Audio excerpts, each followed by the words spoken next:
Monday, December 20th. Happy holidays, everyone. It's me, the Z-Man, Florida's greatest comedian. I'm with you. I'm with Tony Mazur. Mondays with Mazur. How are you, Tony? Good. I'm glad you were very politically correct there, saying happy holidays, because some people don't celebrate Christmas. And we need to be aware of those people who don't, who don't ascribe to some of those, religious and Christian holidays. So thank you, woke Chad. Yeah. Well, I want to do my part and change. I'm a he, him now. Oh, good. That's your pronouns. I'm a pronoun guy. I'm all about whatever's going on right now. I'm all in. I'm all in. Canceling people, getting people fired. Black Lives Matter. What else is there? What else am I missing? Well, it's funny you say that, because there's a pronoun person. She, her, and hers. Her name is Shelly Wright. And in her profile, she's a verified checkmark. She says she's a fast walker, slow eater, bad looker. She, her, and hers. And her name is Shelly Wright. And then it has a thing that says she's vaxxed. And she says, "Okay, it's official. Our household is on lockdown. No one leaves and no one enters. We are all vaccinated to the hilt, yes, but we will not be a part of contracting or spreading another variant. Hashtag NYC, hashtag lockdown." Can I change her pronouns to cunt, twat?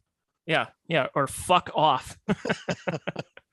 By the way, I think I'm gonna put this one out for free for the holidays. What do you think? Oh, I like that. As I crack open in honor of Chad ZUmock, Gladwell Ape, and Ken Mosca, who was down in Florida, I'm going to have a High Lie from Cigar City Brewing. I just rode my bike. I just rode my bike past there this morning. I right down by where the Tampa Bay Lightning play. Oh, really? Oh, that's by the, what is it called? The Amalie Arena? Yes, I believe so. Is that what it is? I live 3 miles from there. It's Tampa's the place to go. And I'm stuck here in Ohio right now, where it's kind of snowy and is it snowing? Not right now. It's actually kind of nice, but it snowed over the weekend. It was just Ohio weather is so nice. 76 degrees here. For about 2.5 months, Ohio weather is so nice, and you kind of forget about, like, oh boy, why did I think about moving to Florida? This weather's just beautiful. And then the other 9.5 months, I go, why the fuck am I still living here? No, it's the place to be. You're right. I'm loving it. Ba-dum-bum-bum-bum. But this is embarrassing. Can I show you this? Oh gosh, yes. This is Florida right here. Okay. I always wear basketball shorts. I don't know if you can tell. That's my tan. I see the tan. I look ridiculous from, like, my whole torso is white, but my calves are dark, my arms are dark, my face is dark, but my whole torso, it looks ridiculous naked. I look terrible. You should do one where, like, you just only cover up the places that have tans and just show your cock and balls, and just go outside and just cover up everything but that area, just to kind of even it out a little bit. Yeah, I'll wear like leg warmers, and I'll just wear like sleeves, walk around. Why not? Why not? Absolutely. So you're down in Tampa. You were over in Cocoa Beach. How was the Cocoa Beach shows? Actually, Sark, I put up a tweet. I go, what do you guys want us to talk about? And that was one of the things he brought up. So shout out to Sark. Mm-hmm. The shows were okay. Why okay? The Naples show was good. Off the hook, had a great time.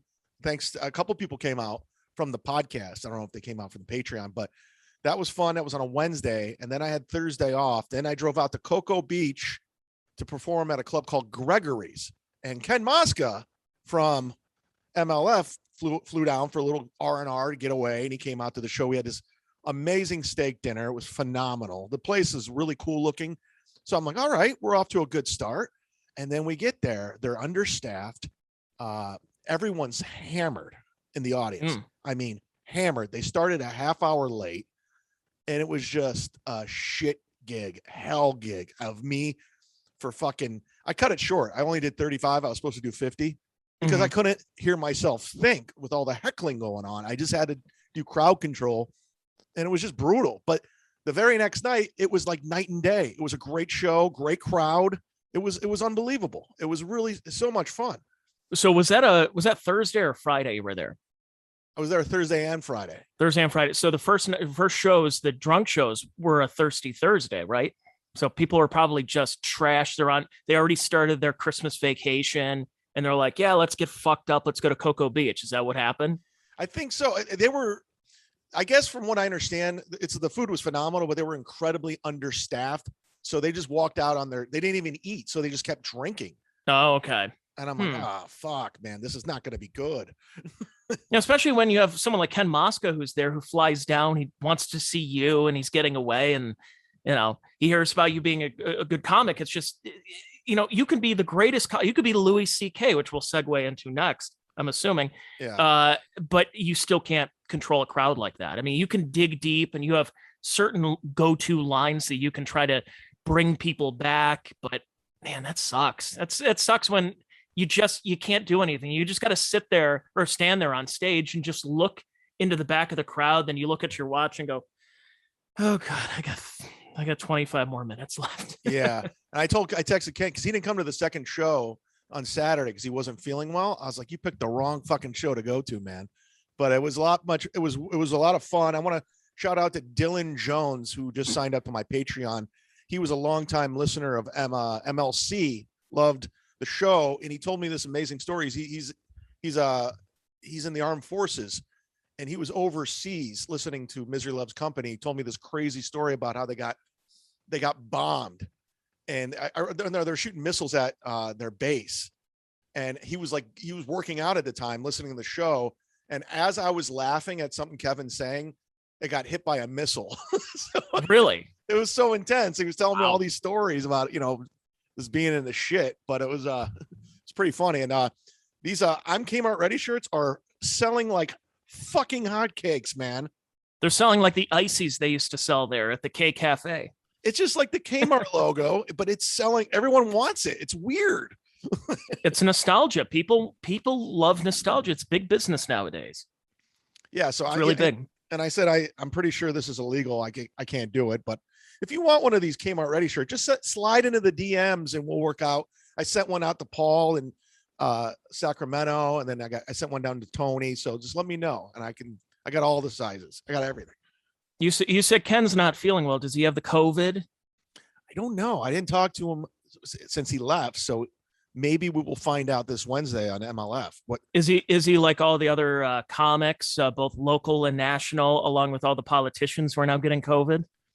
Yeah, all the triple vaccinated politicians and comedians now have to cancel shows because I'm feeling okay. I've only got mild symptoms, or I'm not feeling anything, but I tested positive. Oh, okay. Well, good for you. I like the attention seekers, the attention whores with this, saying how it's one person, I'm not going to name their name, says, oh my God, I've never felt anything like this before. I can't believe this is the worst.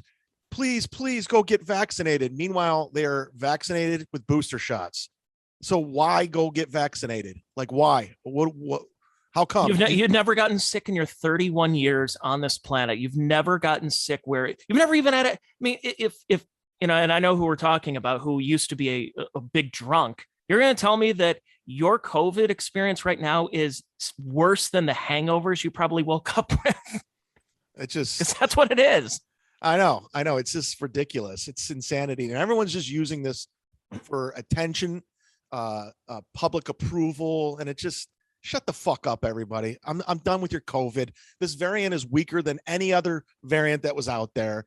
And everyone's just using this to their advantage. It's stupid. I'm over it. It's the same people who take a picture of themselves on election day with their I voted sticker, thinking they do anything. And, it's people thinking they're a part of this larger conversation. It's like, look at my mask. Here's my COVID card. And now it's, feel sorry for me. I got the sniffles for a couple of days. And boy, I had a pizza last night and I really couldn't taste the sausage that much. So please feel bad for me. Again, I did this podcast 3 months ago with COVID. If it was so bad, I'd be like, guys, Chad, I got to reschedule for next week. I can't do this. I'm not feeling well. I said it on this and I'm like, I probably have COVID right now, but don't care. We're going on year 3 of this shit. I mean, at what point are people going to wake up like this new, by the way, another variant's coming along with another booster shot. So what are you going to do on the next variant? And by the way, what happened to Delta? Is that around? That's just gone. Oh yeah, Delta's the one that's actually like harming people. This Omicron is doing nothing but just making people feel kind of crummy for about 6 hours. That's about it. It's just, I mean, I'm no scientist, but don't these get weaker as they mutate? They just get weaker and weaker and finally just disappear. Yeah, but we got to keep the hysteria up. You notice every politician and every like major person who's getting COVID right now is putting out the exact same statement. All the athletes and all of Elizabeth Warren, Cory Booker, and they're all saying like, I have tested positive for COVID-19. I am double vaccinated with a booster and my symptoms are either mild or I have no symptoms. Please please get vaccinated and please do this. Everybody has the same fucking story. At some point, it's not going to be newsworthy. So, like, do I need to put out a bat signal every time I take a shit every day? I mean, that's what it's going to come down to is, oh, I'm not feeling well. I mean, how many times do you see on Facebook somebody posting about how they had the cold back in, I don't know, 2019? Nobody. But they found it to their advantage because it gets to be, people are a part of this larger conversation, part of this community. It's ridiculous. And that's why I'm happy for podcasts like this, where we just shit all over those sacred cows. Yeah. And if you're offended by what we're saying, I don't care. No one's telling the truth out there. No one's speaking the truth. Everyone's virtue signaling. Look at me. And I'm just calling out the nonsense. And, you don't have to listen to it. I don't care. But I mean, this is what it is. No, we're assessing our own risks right now. I mean, we're not. I mean, what's this study that came out the other day that said that the number one cause of death of 18 to 49-year-olds, it was either 45 or 49, I think it might have been 49, is opioid overdose, not COVID. Because healthy 30-year-olds, healthy 40-year-olds, healthy 25-year-olds are not dying of COVID. And if they do die of COVID, it's because they have something else. They had a leukemia, they had whatever's going on, or except for, some people getting adverse reactions to the vaccines, but that's a different story. It's opioid overdoses, but we only care about mental health when we can use it to our advantage. And when you say, hey, what about the mental health of kids not being able to go to school and they're not allowed to have play dates because their parents are afraid of COVID being spread? It's like, what about the mental aspect of what we're doing to kids? They don't give a shit about that because there's no money to be made in that. Nobody gives a shit about that. I mean, at some point. And nobody is talking about how many people have relapsed over this, not only with opioids, but alcohol, how many deaths, how many suicides. Where are those statistics? How come they're not flashing that on the screen every fucking day? How come we're not telling about how many people are dying because of other things, because of your COVID restrictions and nonsense and fucking with our way of life? Yeah, what led to all of this? I mean, anyone with a half a brain cell knew that 15 days to flatten the curve nearly 2 full years ago, it was not going to be 15 days. Because remember what was going on at that time. When the clock turned April, or the calendar turned April of 2020, that's when the 15 days should have ended. That's when they said 15 days. Then all of a sudden they're like, well, we can't stop now. There's people getting sick. And then they would start wagging their finger at people like Cuomo did, and Newsom and Fauci all over the news saying, hey, you went to Kroger without your mask on. That's why we got to keep things together. We got to shut things down. And it wasn't until people started finally rising up against this and finding out a little bit more of this bullshit that they had to start reopening things. And now, granted, there is a cool story. I told you about this the other day, that it was in the Atlantic last week. And there was a guy that wrote this piece that said, where I live in southwestern Michigan, COVID's not a thing anymore. People have gotten sick, then they recover and they operate as business as usual. He's like, I see all my East Coast and my big city colleagues and friends that are like, when are we going to get that 4th shot? When are we going to get this booster to fight Omicron?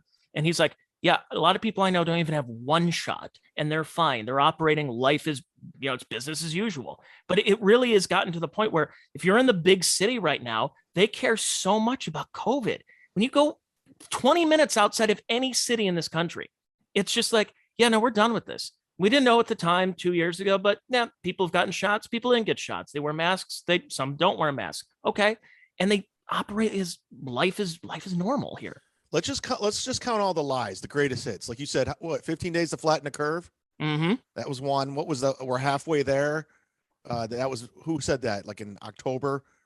Yeah, and then there was the Cuomo? dark winter. Dark Yeah, Winter. well, Cuomo, the one sometimes they actually tell the truth because Cuomo, when somebody said that you've shut down business for people who are non-essential or what you consider non-essential workers, and how is that fair? And he essentially said last year, it's like, then get an essential job. Then I don't know what to tell you. Get an essential job. Be a nurse. Be a teacher. Your little job working at Kmart, putting things on the shelves. Yeah, that's not essential. So you're not worth my time right now. And double mask is better, Fauci. That was right. Mm-hmm. Where two mask, where you can Well, barely remember at the breathe. beginning, it was masks don't do anything, and then masks do something, and then now it's wear two masks. Then they said over the summer, if you're vaccinated, you don't have to wear a mask. Then they put the masks back on, and now it basically masks forever. On air, Fauci said this yesterday. They asked him about this and said, "Is there ever going to be a time when we can go on an airplane again without wearing a mask?" And he's like, "Yeah, probably not. Yeah, probably not." That guy should be put in prison for Mm-hmm. fucking up our lives, just fucking it up. But this is my favorite right here. Let me share this with you. He's essentially a mass murderer if you think about it. He really is. And Joe Biden says last year 220,000 deaths. If if you hear nothing else I say tonight, hear this. Anyone who is responsible for that many deaths should not remain president of the United States. Fast forward to Time magazine, US COVID death tolls hit 800,000. That's what the fuck's going on. There are now more deaths with Joe Biden as president, and now there's vaccines, that there's Also mitigation attempts. He was going to end COVID too. That was one of his presidential stance. That's the administration that will end it. He's going to shut down. He's not going to shut the country down. He'll shut the virus down. Well, name me an area that has shut the virus down. This is endemic. This is going to continue, but it's going to weaken over time. If you are living in these areas that you're afraid of COVID, then sorry, you're just gonna, you shouldn't have to go to a doctor. You should probably go see a psychiatrist at that point. I mean, with all of this that's going on, the messaging has been so poor with what to do. And I know a lot of people are like, "Oh God, they're talking about COVID again," but the reason is it affects what we do for a living, like me working in broadcasting and you working stand-up comedy. So, yeah, exactly. And there's a lot of people that they want to start canceling shows again. They want to cancel get-togethers. There's people having opportunities to say, "Yeah, no, I'm not going to see my family for Christmas this year because COVID's out there." And even though they're triple vaccinated, and it gets to a point with this messaging that you just got to go look. And by the way, I know they're starting to turn. I've noticed this over the weekend. Brian Stelter posted it. The messaging is turning a little bit. It wasn't Brian P. McCarthy. Yeah, exactly. Yeah, no, he's busy doing cocaine with Brody Stevens. I noticed the messaging is turning just a little bit in that now that all the people that lectured Trump supporters for getting COVID and spreading the virus and spreading and not being vaccinated, not following the science, now all of them are getting it. It's getting to a point where people are like, what do we do? Even the people who protected themselves the most, who stayed in their homes for a year and a half, who had DoorDash and Postmates deliver their food and their groceries and everything, and they wore two masks and they did this and they cancel now they're getting it. So what's the explanation right now? Are you just going to continue blaming unvaccinated people, which means, by the way, blaming a lot of Black and brown people too, people of color? It's cool. just That's no, not it's cool. not. It's not. It's very racist, in fact, just like what's happening in New York City. So it's as much as I would love to not talk about this and love to not talk about COVID and vaccines and who's vaccinated, who's boosters and everything. It's what's on everybody's mind right now, and it's a way that, yeah, exactly. And as I always say, that the reason we've always gone back to COVID when we've talked about whether it was Black Lives Matter or riots or Kyle Rittenhouse or anything, it's like a comic who's on stage and has new material, and the new material is not going very well. So you got to go back to the old stuff that kills, sometimes literally, and you just got to go, hey, shit, I'm not working with this new stuff. Well, we got to go back to the old faithful. COVID's back. And that's what we got to do. And that's, I think, what's happening right now. I think this is the media's Hail Mary with this variant, because they realize a lot of people they're coming around and they're catching on. Like you said, some people are over it and they're tired of it and they're rebelling. So this is their Hail Mary pass, and it's working. because I guess Rich Voss over the weekend was in Rochester and they had all these reservations and it was like 50 people, 40 people, because people are running back to their houses again. They're scared. So they're throwing their Hail Mary and trying to scare people more. And it's just, and some people are buying into it. And I mean, it's affecting attendance everywhere. And then, you remember Florida was always like the bad place. We have the lowest amount of deaths and cases, and we're pretty much open. So what the fuck's going on? Come to Florida. Yeah. Have go to Cigar City. Have one of these drinks here. What's funny is Alex Berenson got booted from Twitter several months ago. And Alex Engelberg. Is she off Twitter too? I don't know. Probably. If Alex Berenson is off Twitter, but Alex Engelbert is not, then there's a real problem we have in social media society now. Alex Barron said that there's like 3 subgroups that are happening in this country right now. There's the 30% who listen to Fauci and listen to the CDC about wear your mask, do this, get this shot. As soon as it's available, do this. Then there's 30% of people who are saying, yeah, no, I don't care what you say. I'm not getting vaccinated. I'm not wearing a mask anymore. I'm not doing this and that, and fuck off. But then there's like a 40% of the people that kind of did what they were told. But now that's the people to start targeting, is to can we continue scaring them? Or are those people, they were the ones who went to the store, they wore their mask. Then when they said, you don't have to wear one, they stopped wearing them. When they said, hey, go get vaccinated, they're like, all right, well, we'll see what happens. Then they get their shots. But then they wake up and they realize, oh, wait, I'm going to have to take like 3 or 4 shots per year just to see if this vaccine even works. Even though people I know who have 3 shots are now getting sick.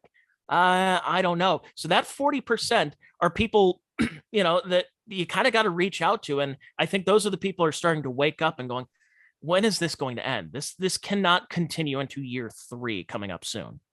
We could all stop it. We could just stop it. If we just shut it off. We all collectively come together and say, it's over, and it's over. It really is. It's done. If we all came together and said, we're done. We're done. No professional athletes are dying and all their protocols are failing. And by the way, they're the best. If you're in the best shape of your life, like professional athletes are, they should not have all these restrictions. It's just stupid. No one's dying from this. No one. Yeah, an NBA player. If these teams are now canceling over, well, did you see this one the other day? I believe there was a player. I'm forgetting if it was the NBA or the NFL, and there was a player that was in the protocol because he wasn't feeling well, and they're like, oh, well, he's probably got COVID. He went in there, tested, he's negative, but he has the flu. So now he's allowed to travel with the team, even though he has the flu. But if he had COVID and had no symptoms, he is worse. He's worse than the guy who has the flu with symptoms. It's like, oh, thank God it's not COVID. It's only the flu. So he could give the flu to somebody else. Yeah, but it's not COVID. As long as it's not COVID. This is insanity. This is what these people, and again, these are, and you start to look at what the Venn diagram of people who are upset about COVID, and it's just continuing with their lives because COVID took over their whole personality. And they're the same people, by the way, that were complaining the other night on SNL that they were running ads for Louis C.K.'s special, that he's a serial sexual assaulter. And how dare they? What are you talking about? Cancel culture doesn't exist. That's a right-wing conspiracy. That Louis, and I'm like, those are the same people. There's the same people, and you've just lost them. There's no reasoning with those people. Were they actually running commercials on NBC for Louis' special?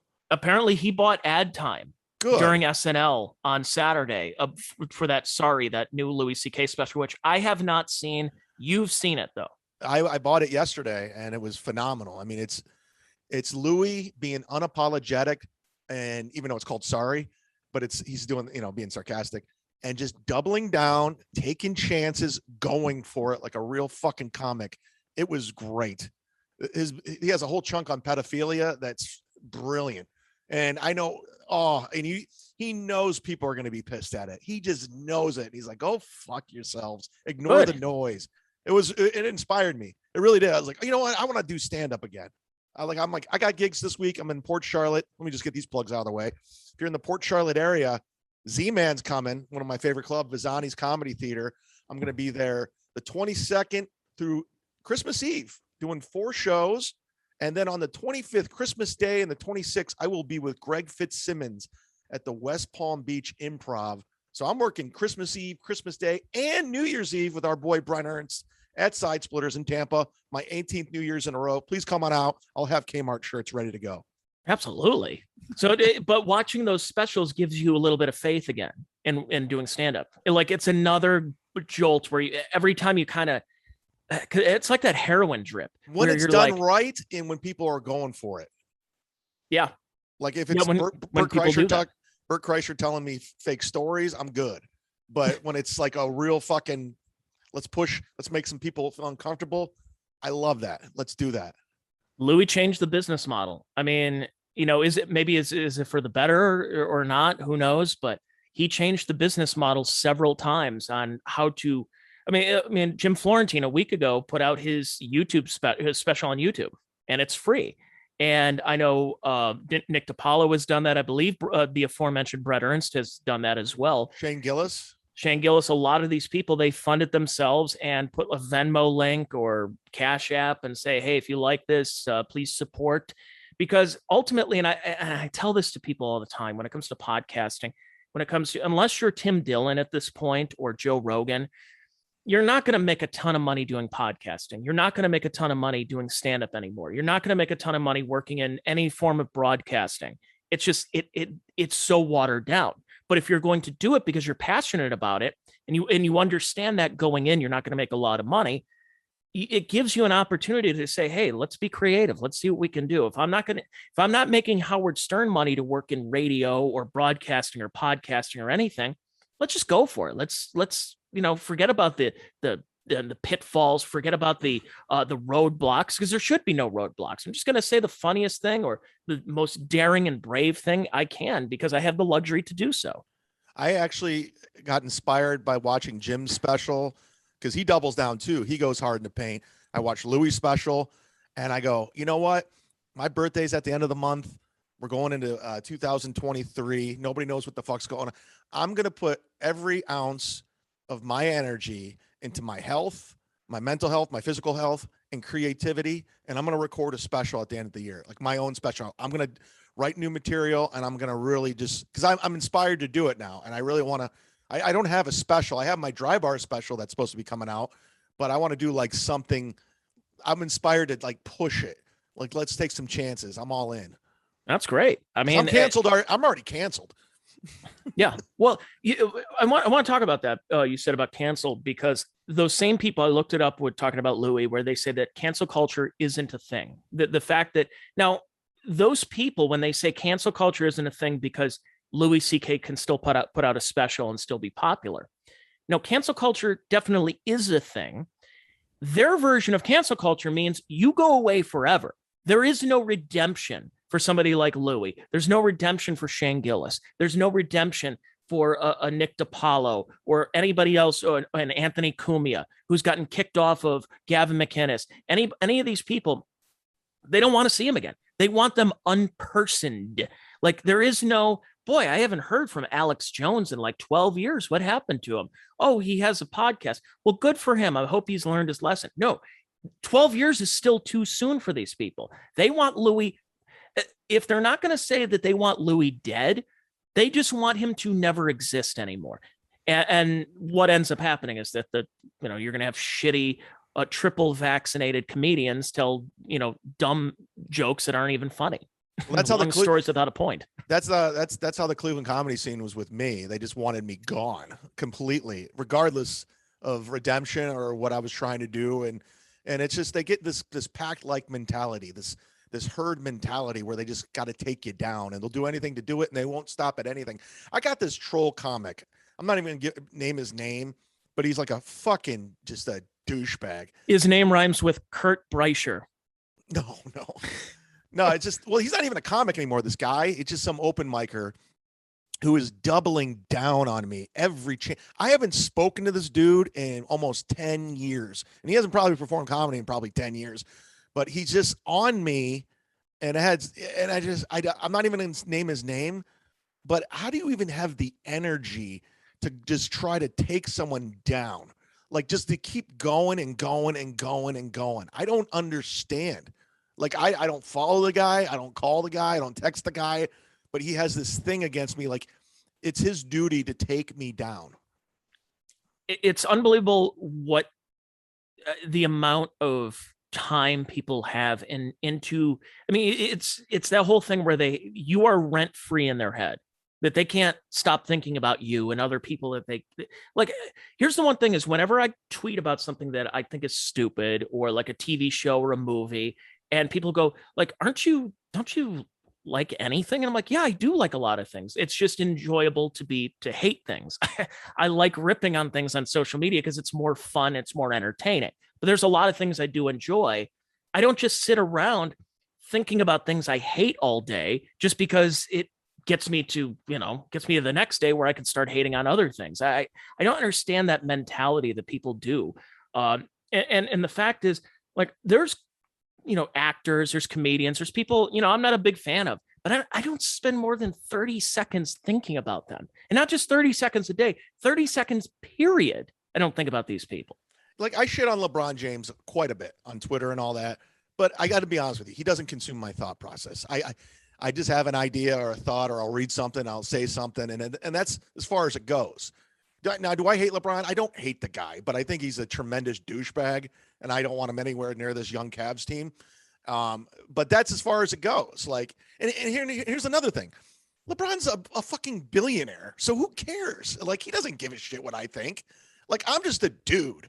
I never made it. So for someone trying to cancel me and go after me the way Bill Squire did and got me out of the House of Comedy for something that didn't even involve him, that's bad, dude. That's not cool. Yeah. That's breaking code on all levels. So all these people that would want someone like you canceled, meaning because, you said something about so-and-so and, they want you canceled. Is there an opportunity where you can actually meet these people and say, when is a good time for me to continue my career, to be who I am, that I'm allowed to make money again, I'm allowed to work again, I'm allowed to be in the public conversation? And their answer is no, there isn't a time. So when Louis made his comeback a few years ago, so 2017 is when he got canceled, and 2019 is when he started slowly going to smaller clubs and then worked his way up to theaters. And he talks about that in the special about I don't want to give away the bit, but basically 2 years of his life was gone. Yeah. He couldn't do anything, couldn't go anywhere.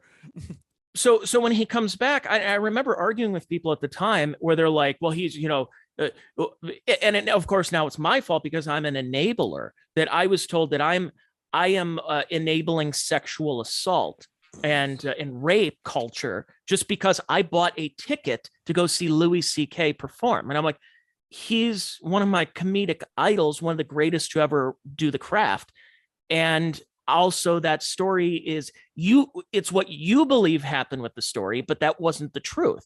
So I'm allowed to do that. But because of that, I'm like, so when's a good time for Louis to make a comeback? When's a good time for Shane Gillis to make a comeback? And their answer is never. Yeah, Crystalia. Like I mean, apparently it's okay with Chris now because he's in the Netflix comedy series. Like, even though they spent millions and millions of dollars to take him out of that zombie movie to put Tig Notaro in, but now he's back in the Netflix comedy festival. So, I guess all's forgiven. They were just he said, she said, and I guess we'll just go. We'll sacrifice his body and we'll staple him to the cross.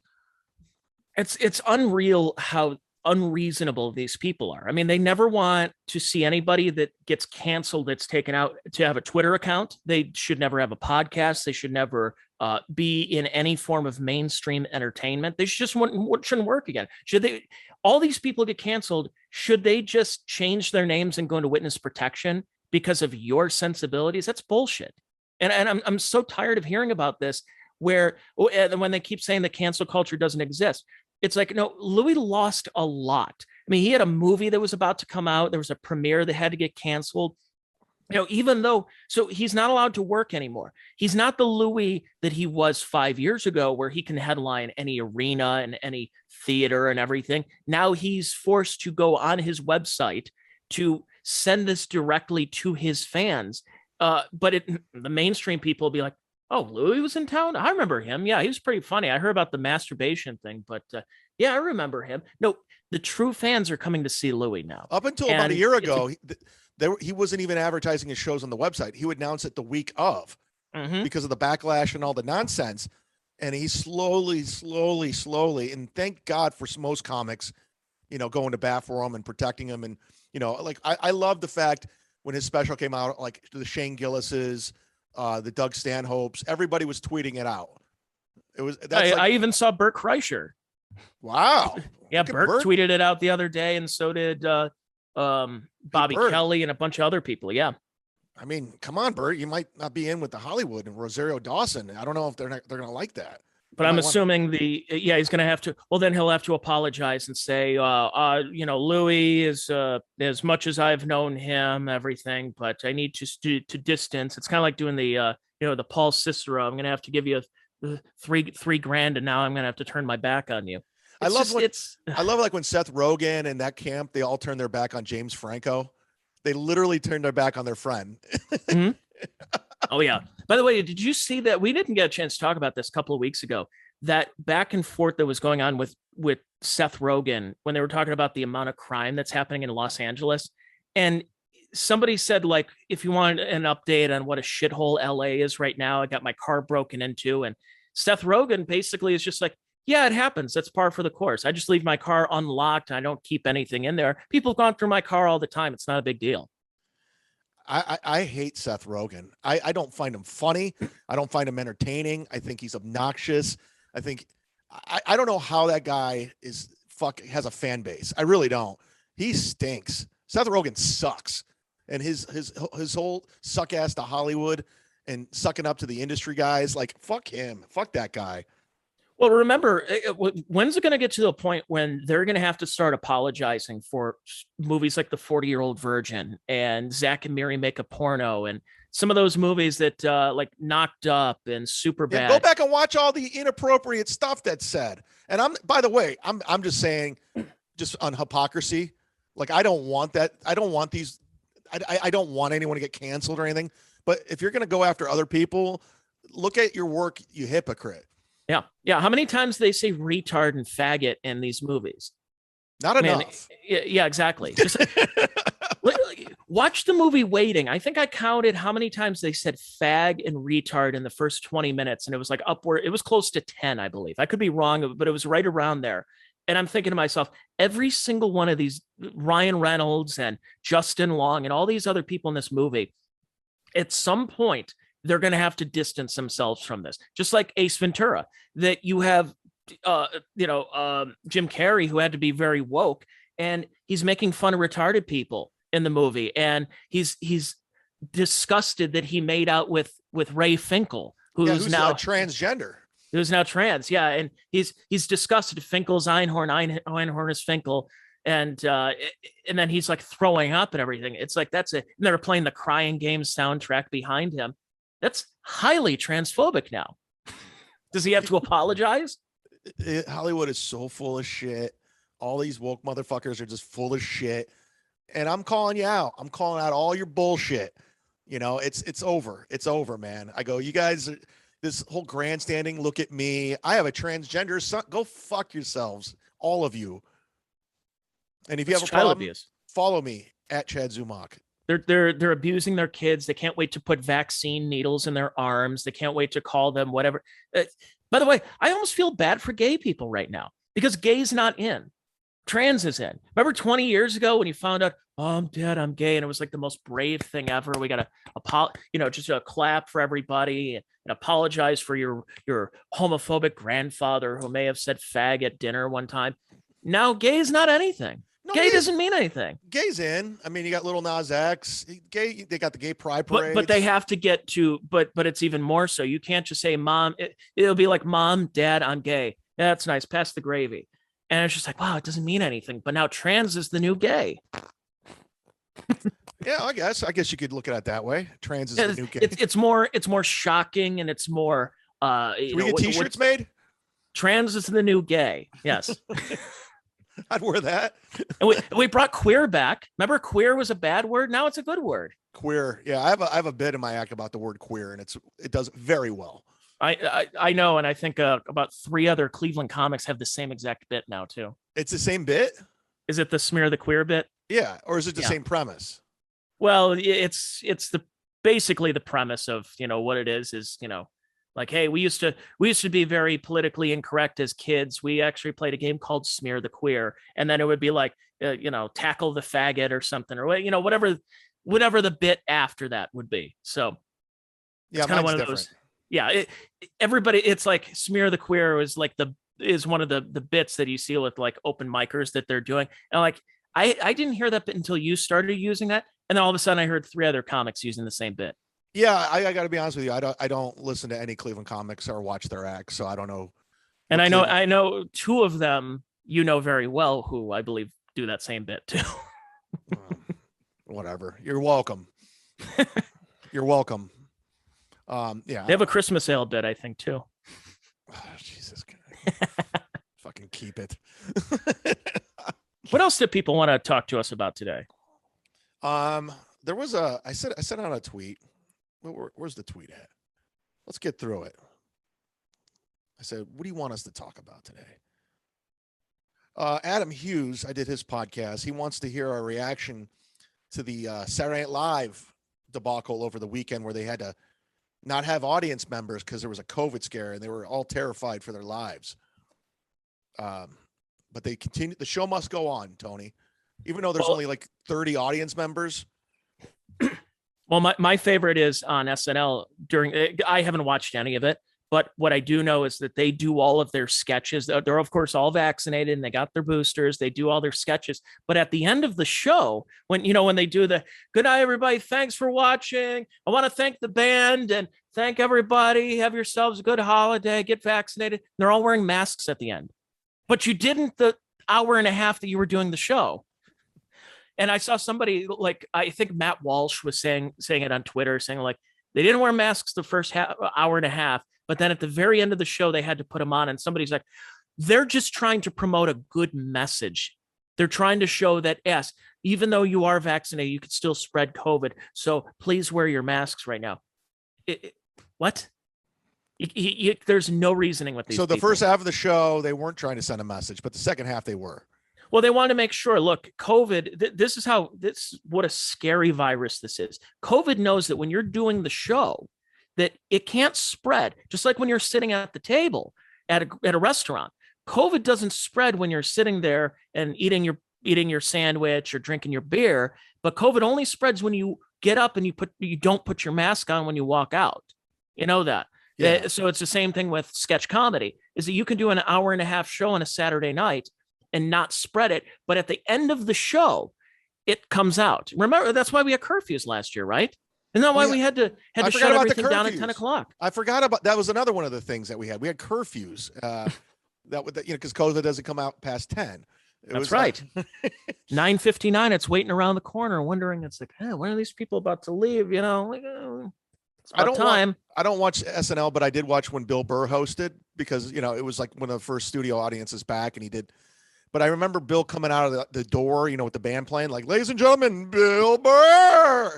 And he comes out and he has a mask on. He takes off the mask, does his monologue. We're going to have a good night. Jim Blossoms are here, whatever. Stick around. Then he puts the mask back on. I go, what the fuck, dude? Why? See, again, COVID doesn't spread if you're saying a monologue. If you're doing a monologue. What an intelligent virus this is. And I like Bill Burr. I'm not shitting on Bill Burr. Bill's one of the best, but come on, man. Like, what are you doing, Bill? I'm sure he's just trying to play ball, but it's just still, he's the first person that would make fun of that. Oh, yeah. Well, he should, but, dude, it's brutal. Come on. It's brutal out there. Come on. Just do what you said. Listen to your medical provider. That's a terrible Bill Burr. I'm no Rich Little, although I had a nice conversation with Rich Little when I was at the Tropicana Laugh Factory in Vegas. Backstage. He's no Fred Travellina. I was sitting in the green room with the great Rich Little, and he was just telling me story after story. I was dating this girl, Lindsay, at the time, and it was fucking great. Did Lindsay know who Rich Little was? Oh, yeah, she did. Okay, that's good. Yeah, and he was talking about hosting the Tonight Show and filling in for Johnny and his interactions with Johnny. It was a very cool thing. Judy Garland. You would have loved it. Oh, I would have sat there just full mast at that point. Yeah, it was a lot of fun. Jeff from Silk City Hot Sauce wants you to tell some Brody stories. You got it. By the way, use the promo code ZUmock, get 15% off your order. Florida's greatest tropical sauce, Z-Man's Mango Madness, is flying off the shelves. Make it a stocking stuffer. Today is the 20th. We are 7 days away from my birthday and 5 away from the big Christmas. So go get yourself a bottle. I don't know if it can get there in time, but I'm doing my plug. Brody Stevens, shout out the late, great Brody Stevens. What's a good Brody story? I don't know if I might have told them all. Any when you guys, well, I love the one when you were talking about how him and Florentine really connected on that trip you guys did to Texas. Yeah, we did a Sam Tripoli, shout out. I was just on Punch Drunk with Sam, by the way. It's the audio version's out if you want to go listen to it. It was a lot of fun. First time we did a podcast together in 3 years. So long story short, Sam put together a little Texas tour and we called ourselves the Social Justice Warriors, just ironically. Mm-hmm. I remember Brody had a big problem with that. He's like, I'm not a social justice warrior. And we tried to explain to him, like, we're making fun of it. He's like, I don't see the humor in this. He goes, it's bad branding.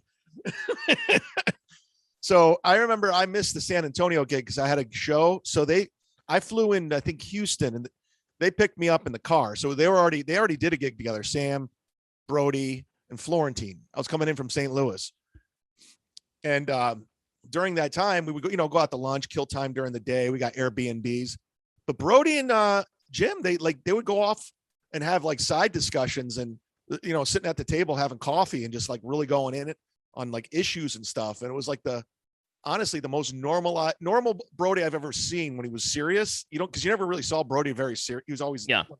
So and I was trying to eavesdrop on some of these conversations and they were really kind of connecting. You got it. I only saw Brody the one time and it was so funny because Brody will often not kill and purposefully not kill. Because when and we're talking about the newest incarnation of the glory days of the Comedy Store, where that was the place to be. And I was there, I think, on a Tuesday or a Wednesday. And you were there. You were sitting in the back, and I was sitting in the back with my ex-girlfriend at the time. And they bring up Brody. Actually, I think I still have the set list or like who was going on that night. I don't want to name drop, but Esther Koo just texted me. Ooh, she gonna stay with you this time? Oh wait, no. We're talking about doing a show together, calling it Koo and Zoo. Oh God, what is that? Jeff Blanchard? The Zoo? Yeah, I know. That's yeah. If you head over to Trader Joe's, you'll know what we're talking about. Jeff Blanchard and the Zoo. Where is this? I have this written. Oh, okay. It was. Where is Brody? He was supposed to be on here. But I have a whole thing with the set list. Oh wait, no, this is a different one. From the Comedy Store, and it was so cool because the one night, the second time I went there with you was right after Brody died, and we were hanging out with Eleanor Kerrigan, and just everybody was telling Brody stories, and that's when you introduced me to Don Barris. Yeah, that was unbelievable. Yeah, this was September 27th, 2016. And, you had Argus Hamilton, Tom Papa, Sebastian's there, Jason Tebow, our girl, Jessica Michelle Singleton performed. Beautiful. Jeremiah Watkins, Rick Ingram, Andrew Santino. And then 11 o'clock, Brody Stevens goes on. And so you're talking about like the thick of, the people who were there at 8 o'clock are starting to leave. And then you get the later crowd. So people didn't know what to make of Brody. When he goes up there, he's doing the yelling thing. He's explaining the jokes. He's doing a joke twice purposefully. What was the one where it was like something about he has enough back hair? It was like the back hair joke that he had. Oh, and he clogged the drain in Marina Del Rey or something. I forgot what it was. I'm fucking it up. But no, and he really wasn't killing. But people who did get it, including you, and I hear you in the back of the room with you have a very distinct laugh. And it's just like, oh, I know where Chad's at. I do have a Brody story that just popped in my mind, and you kind of triggered it. Sam used to run a show called The Dojo of Comedy. It was right off of Sunset. Now it's like a homeless shelter. But it was like an upstairs of a bar, and it was a stacked lineup. Let me see if I could pull up that lineup because that was a fucking stacked lineup. Theo Vaughn was on this show. Tony Hinchcliffe, Dean Del Rey, Eleanor Kerrigan. Yeah, it was a good show. That was in the OR. It was a good show that night. The original room. I like to call it the OR because that's what the the good comics want to like to Plus, you call sound plus you sound cool. Look You at say me. look at like the OR. This guy knows his rooms. Belly That's room, right. the main room. I performed in all 3 rooms. I am happy enough. I can say I performed in every single room at the Comedy Store. I think more than half of those comics don't even perform in Los Angeles anymore. Oh man, I check from time to time. I'll check LA lineups, and I'm like, these stink, man. I'm glad I'm out of there. I mean, there's no magic. There's no buzz. There's no, oh man, I wish I was there on any of these shows. There's a lot of comics that are, I'm sure there's probably some really good comics. They just don't have the cachet that the Comedy Store had. I mean, again, that was 5 years ago. Those are some heavy hitters. And that was more of like an off night too. Right. God, I'm trying to find this flyer because it was fucking Murderer's Row. Oh, here it is. Is this it? I think this is it. I could be wrong. In fact, I am wrong. Check Your Brain podcast every Wednesday. It comes out for free. And check me out on Patreon at patreon.com/Tony Mazur. See, we in radio, we don't like dead air. So we always have to keep the conversation moving. Well, this isn't the flyer, but this is one of them. This wasn't the show, but every time I was like, I would, me, Sam, and Brody would always do shows together. Every time we booked, but there was this lineup was Jesse May Peluso. I got Ryan on the show, Dalton, Christina Walkinshaw, Jen Murphy, Tripley, Gareth Reynolds, Kerrigan, Brody. But there was a show we did. It was Brody, Whitney Cummings, Ryan Sickler, Michael Rapaport, Tripley, myself, and 2 other people. I remember that one. Yeah. Yeah. So long story short, I remember this. We were hanging out. Me and Brody were out in the hallway, and Michael Rapaport was on stage, and Brody kept popping his head in just to read the room. He's like, I gotta feel the room. I gotta feel it. And he come back out. He's like, Rapaport, a lot of energy. And I go, oh, okay. He's like, I'm not matching his energy. I'm not going to match his energy. And I go, so you're going to do something else? He's like, yeah. He goes, I have a whole game plan. What I'm going to do. I'm going to bring down the room. I'm going to bring it down. He goes, I'm 2 after Rapaport. He goes, I will bring the energy down. And then Rapaport comes out, and I know Mike just from doing gigs and stuff like that.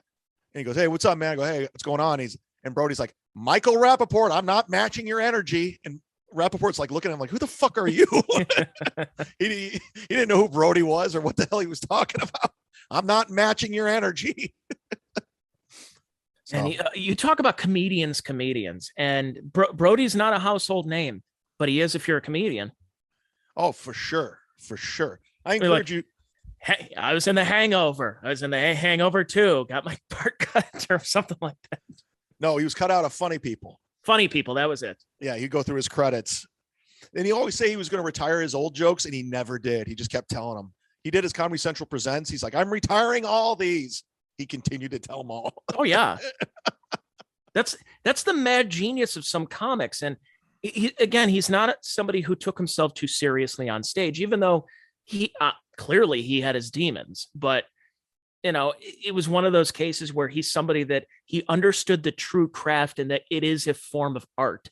And what he did on stage was a form of art that not everybody's going to understand, but the people who do understand it get it, and they loved it. This guy gets it. But is that where Gino got that from? I don't know. Is that Gino start that? Gino probably started. I think he's the guy. Gino uses it all the time. That guy gets it. Let's see. I'm going to text Gino, see if he wants to do the football show on Wednesday. Gino's because you don't want to do it next Wednesday because that will be around his birthday. I think Gino's been on a bit of a bender lately, as Ken Mosca kind of attested to the other day. So next Wednesday, the 29th, is his birthday? I don't know. I'm not sure. I know his birthday's coming up. Let me see. My birthday's a week from now on a Monday. Dude, I'm going to be doing Mondays with Mazur on my birthday. Look at that. I'm going to have to put my Venmo link up. Pulling up Gino's birthday. I don't know why. Why am I doing that? Yeah, why are you pulling up Gino's birthday? Gino's an interesting guy because, again, somebody who frequently does not kill on stage, but will continue doing that. I mean, some people, when they're not killing, they change their act in order to be liked and to kill. Gino goes on stage and is one of the most unlikable people ever to set foot on stage. But the people who love him will just go up there and get him drunk and, eat it up. But the people who hate him, boy, they let people know. They let him know that they don't like him. Shout out to Gino Bisconte. Happy birthday. Happy birthday to me. Again, thank you for signing up for our Patreons, respective Patreons, the holiday season. Like Tony and I do this podcast. It's usually behind the paywall because we go off on people. And we also, we want to just give you guys something that's honest and conversations no one's having. So we do this on our Patreons. So sign up for as little as $3. You can sign up for $5. Tony's constantly releasing content on his Patreon. Check your brain. Sit down ZUmock every Wednesday you get, and you also get one bonus episode a month.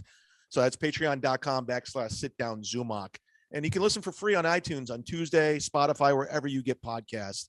Well, Tony, listen, we're up against it. Yep. Mine, by the way, mine next week is going to be free all week. I'm trying to pull up what's coming up soon. But yeah, I'm doing free podcasts all next week. In the meantime, I have. Let me look at. I'm pulling up because I scheduled these so long ago. Posts scheduled. So I've got my best of for this week because I'm on vacation right now. I'm not in the studio. So I've got my interviews, my conversations from the radio with guys like Hal Linden, Barney Miller, Eddie Money was on my podcast many years ago. Then I have interviews with just former bowlers, Bobby Valentine. I got a Columbo one coming up. And this Friday it's a Christmas miracle. I have posted the first ever time that I was on the Sit Down ZUmock podcast. Really? So I found audio. This was in 2000. Let's see. Edit this. This was on January 18th, 2016. Really? This was on. You're still in like double digits with your podcast at that point. And you had me on as a guest. You came in studio. I think we did 2 podcasts that day. One with just you and me, and the other we called up what's her name, Wendy Liebman, and we did a 2-part podcast with Wendy. Oh yeah, that's when Amy Schumer stole her jokes. Yeah, that got a lot of downloads too. That was a good one. Yeah, so this one, so you'll on Friday if you subscribe to my Patreon, or you can find it on Chad's and just go through the process. But I had it saved at work in one of my folders, and I looked, I'm like, when's the first time I had Chad on my radio station? And I'm like, no, this isn't on my radio station. This was on Chad's podcast that we recorded at my place of employment. So I put that out if you don't mind. No, that's fuck yeah. I'll go listen to it myself. I don't even remember. I vaguely remember, but I remember. And honestly, hit subscribe on the YouTube channel, guys. Let's get some. That's free to do if you can't sign up for the Patreon. But thank you on behalf of Tony Mazur. I'm Florida's greatest comedian. Good night. Thanks for listening.